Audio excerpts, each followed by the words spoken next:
Hello, I am author L.R. Braden, and today I am super excited to read you a passage from my upcoming novel of Mettle Magic. It's the 5th book in my Magicsmith series, and as of the recording of this video, it's due to launch next week.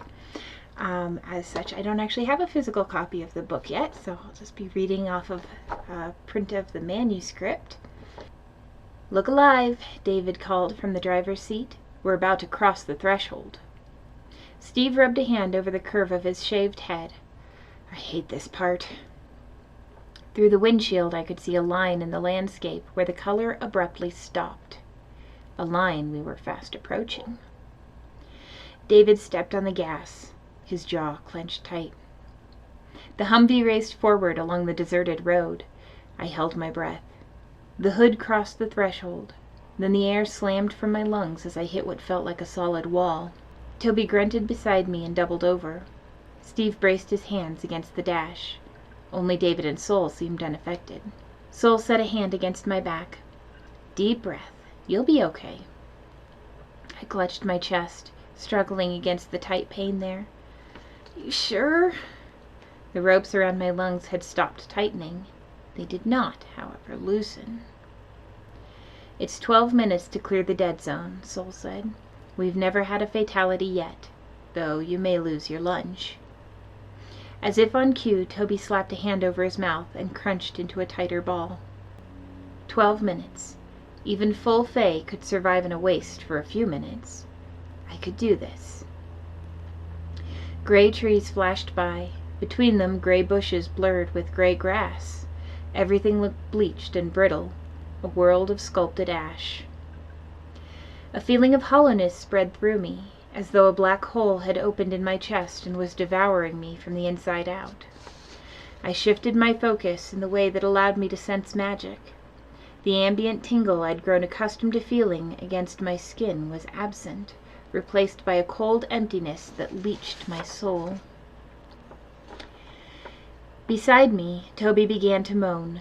Sporadic arcs of blue lightning flashed around him like bursts of static.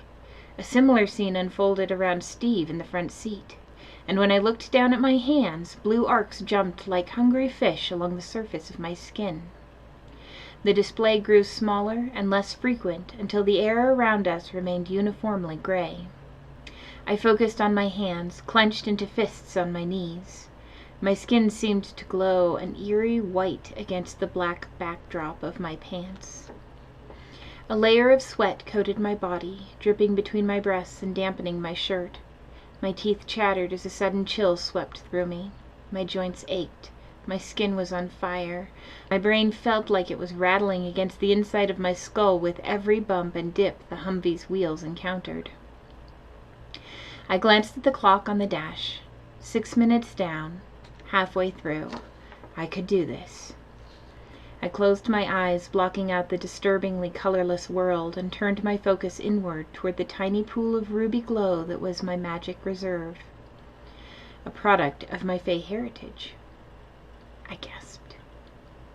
The liquid light of my magic was barely a glimmer. I'd never had a whole lot of magic to call my own, but the pitiful display of energy I found within me now made my usual reserve seem like an ocean. As I watched, tendrils of crimson light trickled out of my body and evaporated into the uniform gray around me. I'd misjudged the speed at which the waste worked. My magic wasn't going to last. Thanks for joining me for this sneak peek reading from Of Mettle Magic.